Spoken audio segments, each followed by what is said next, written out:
Hey guys, how are you doing today? My name is Hydrix, and welcome to everything that you need to know about Dead by Daylight's 9.5.0 PTB, the all-kill comeback. We will be going over every major change, every major new addition, starting from the most important to the least important, so I hope you enjoy. And if you're looking for anything in specific, I should have timestamps down below, either in the video description or the comments, in case you're looking for anything in particular. So the first major new addition, we have a new survivor coming in the mid-chapter named Kwon Tae-young.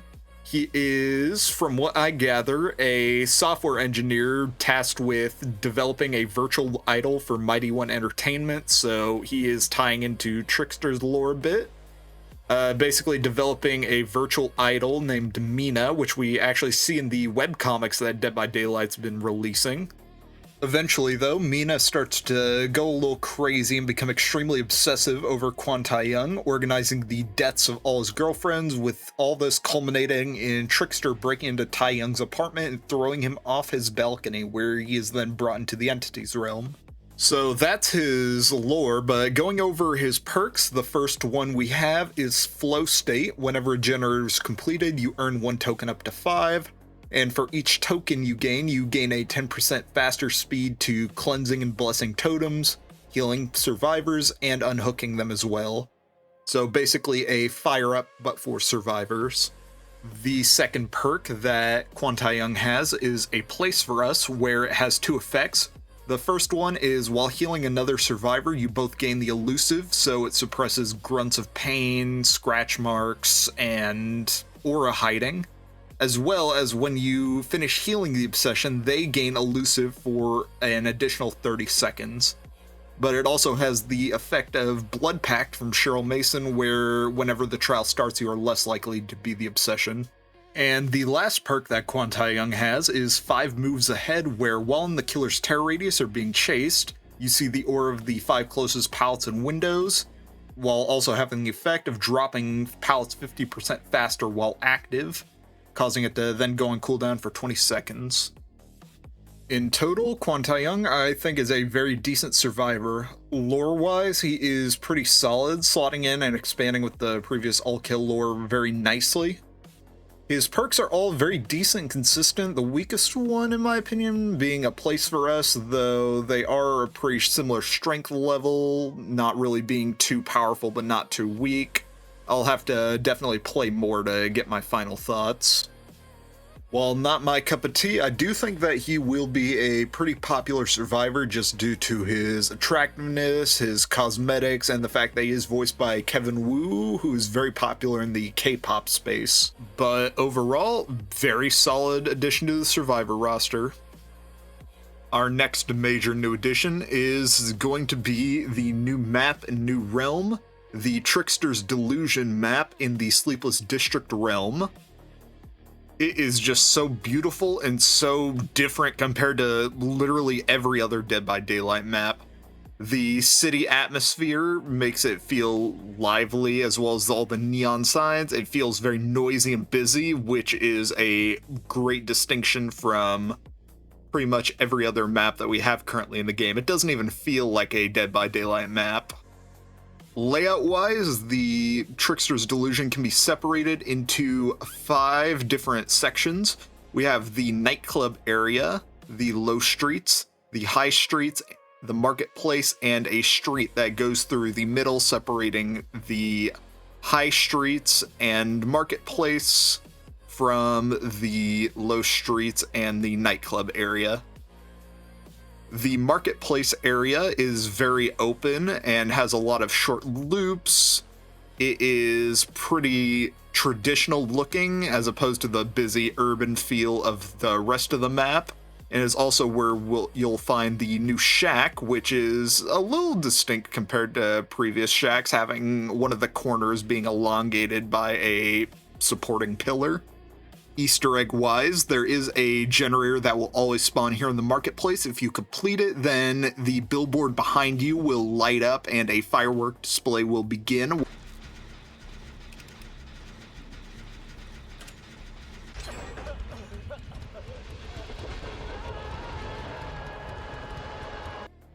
Going up from the market, we then have the high streets, which has a couple of extremely busy and high-end buildings. We have a convenience store, a couple of tech shops, as well as a noodle shop and a karaoke bar. Here in the high streets, there is a garage door you can walk past. If you do, there's a banging on the door and the sounds of a woman wincing and screaming in pain, which I believe is supposed to be one of the Trickster's quote-unquote instruments from his lore.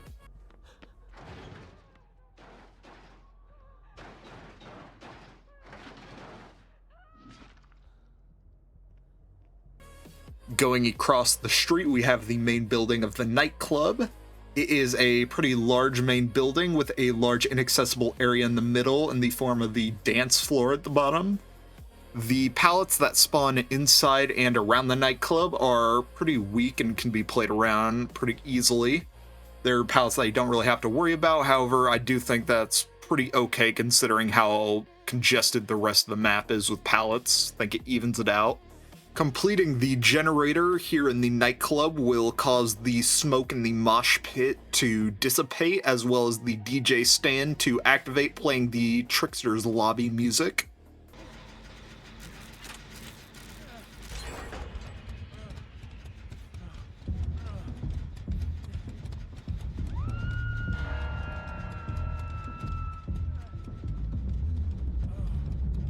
And the last main section that we have the low streets, which have a couple of small stores like a laundromat, a storage room, and a small bar.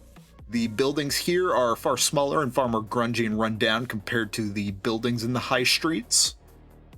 There is also a jump scare here where a corpse will fall from one of the neon signs onto a generator, causing it to explode, which genuinely scared the shit out of me the first time I encountered it.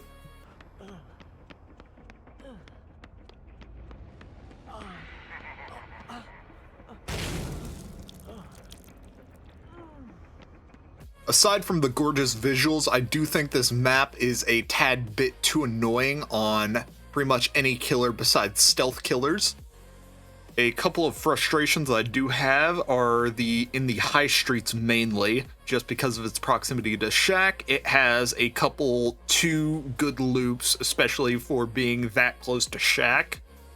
The abundance of god pallets as well as the window in the convenience store are just real pain points, and I hope that they get adjusted before live release, because they feel awful to play, especially as Trickster, which is kind of sucky on his own map. But overall, I cannot complain too much about this map. It's visually beautiful and is pretty much everything I've wanted in an urban map. So 10 out of 10. 10 out of 10 map. This is definitely going to be one of my new favorites. Next up, we have the Trickster update, which isn't a full rework. He's still the same old knife-throwing Trickster. However, there is a whole lot more nuance and a lot more features tied to his kit than before.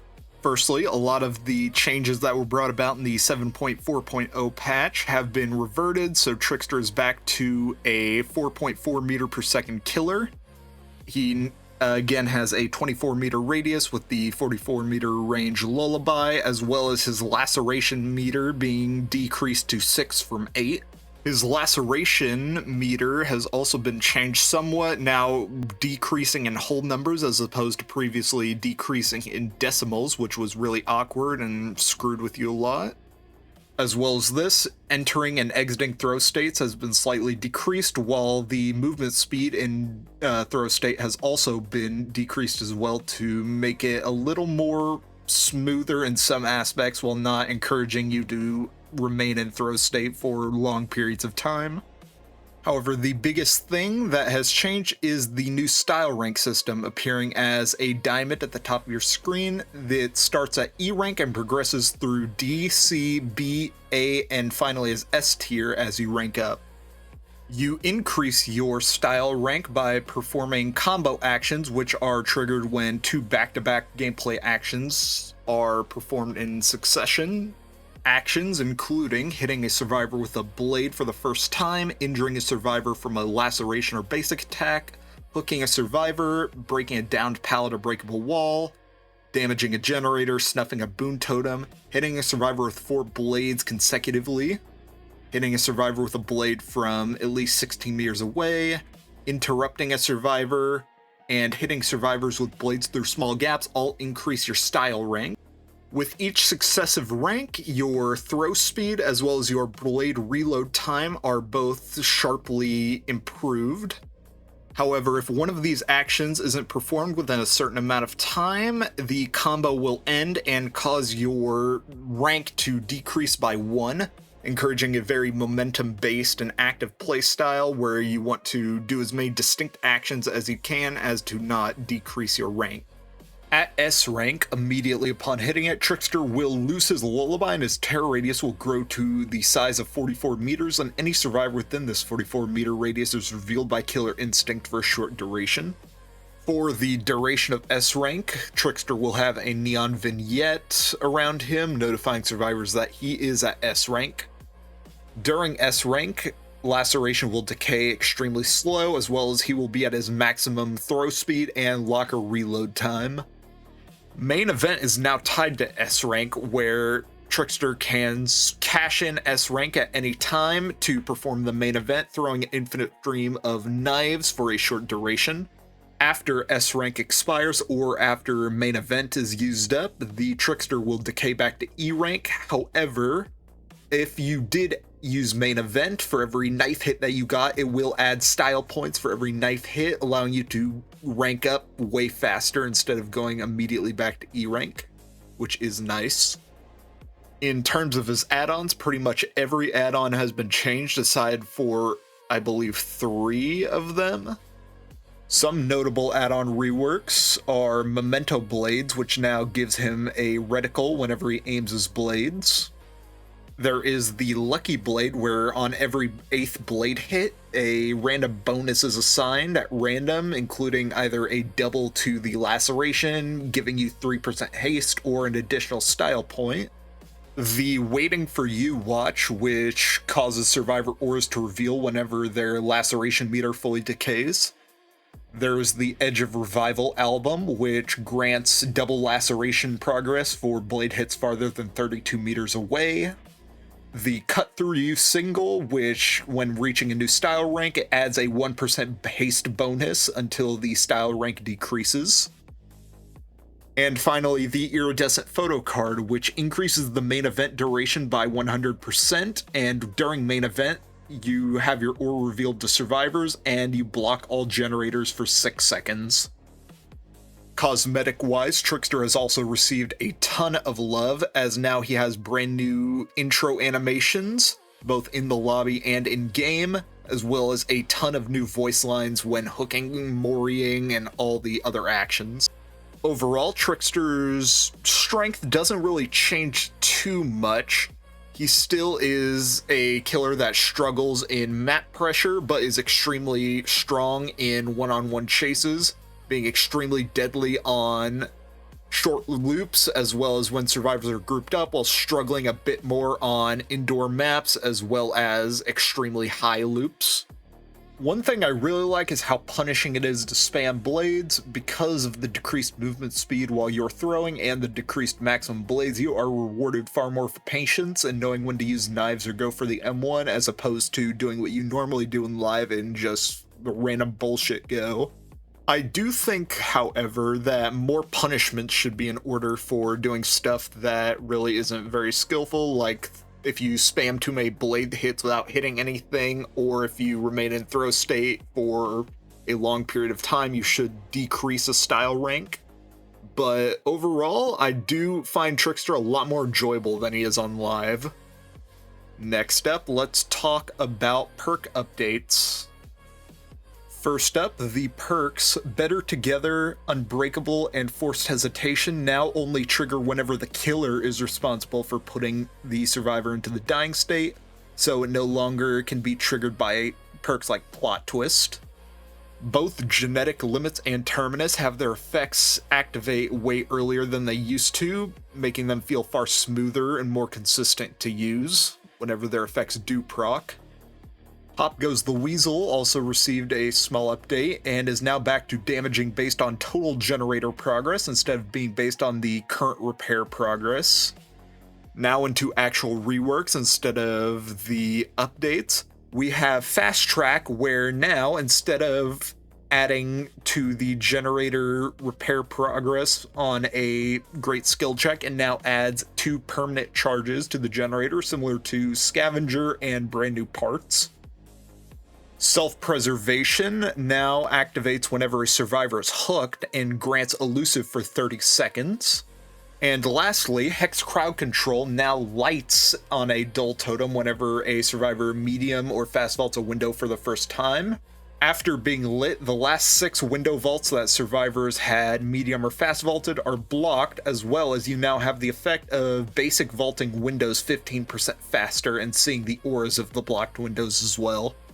In terms of all the minor perk updates, it's very nice that they no longer proc outside of your control and are far more consistent. That's really all there is to say about that. When it comes to the actual reworked perks, Fast Track and Self-Preservation, those are very nice reworks. Actually makes them pretty decent perks to run instead of just an empty slot. Since the original All Kill, these perks have been pretty bad and far, far worse than any other perk on the market, so it is nice to see them actually get some much needed buffs. And with Blood Favor, I don't really think it needed a change, but I am happy that it got a buff. It'll be a actual pretty good window perk now, making it a far more high-risk, high-reward version of Bamboozle. It will definitely see pretty good use on window-heavy maps like Illyries, as well as in creating dead zones on places with a window to create huge distance, like on Gideon, RPD, and Toba Landing. Bog Vials have had their uses up to 4 and are now extremely consistent across all maps. They serve now mainly as a way to obscure line of sight from a distance, with players being unable to see into the cloud from outside of it. While still not as good as other items, I can still see it being useful in niche scenarios, as well as against ranged killers like Huntress, Unknown, Nurse, and Henry Creel. Next, going over all the accessibility features. First of all, perk descriptions have had a massive overhaul, making them far more consistent and easy to understand. I am a little sad that they removed the flavor text at the beginning of the perk. However, I hope that they re-add that back, as that brought a lot of personality and was helpful in doing stuff like lore accurate builds. We now have a long requested feature, the aura color changes. You are now able to customize the aura of survivors, killers, hooked and dying survivors, hooks, generators, pallets, and windows. This is going to be really helpful for colorblind people, as well as differentiating between different objects in a trial. And last but not least, we have the new prestige rewards, which give you a player card badge as a reward for hitting the prestige 25 of any character. As well as this, there are customization options that give you a silver, gold, and red iridescent trim for the badge if you progress to 50, 75, and 100 respectively. These badges are extremely cool and very, very nice. We've been wanting prestige rewards for a long time. I am a bit sad that certain characters, they were not allowed to get new art and are just reused lobby art. For the removed licenses like Halloween and Hellraiser, I completely understand, though it is sad to see that they couldn't get art for characters like Freddy Krueger, Springtrap, Quentin Smith, and Kaneki. It is sad to see that none of the Resident Evil characters got any badges in this PTB, however they were confirmed to be coming in on live release, so stay tuned to see how those look. I'm not sure though if they were just going to be reused promo art or completely unique art. We will just have to see. Lastly, some miscellaneous changes. Firstly, Vecna has gotten a few tiny nerfs. The second phase of World Breaker now only lasts 50 seconds instead of 60 seconds. The Charge Vine attack sound now plays sooner in advance for survivors to allow them to react a little sooner, and his base attack lunge speed has been increased as well. His add-ons also got slightly adjusted as well, these mainly coming in the form of slight number changes as well as rarity adjustments based on their strength. But overall, he is pretty much still the same Vecna that we had, just slightly less powerful and slightly less obnoxious to go against. And Kaneki has also received a slight adjustment, with the stickiness of the reticle being adjusted to be less sticky to survivors. This should help in making hits less free, as well as improving skill expression and removing frustration, as this should allow you to maneuver around survivors far more consistently without accidentally latching onto them when you don't want to. But that is pretty much all from me for the 9.5.0 PTB. Overall, this is a banger of a PTB, especially compared to all the previous PTBs that came before. I'm looking at you, Walking Dead PTB. But yeah, this is a huge success. Let me know what you think in the comments below, and I hope that you have a great day, and I will see you guys in the future. Peace.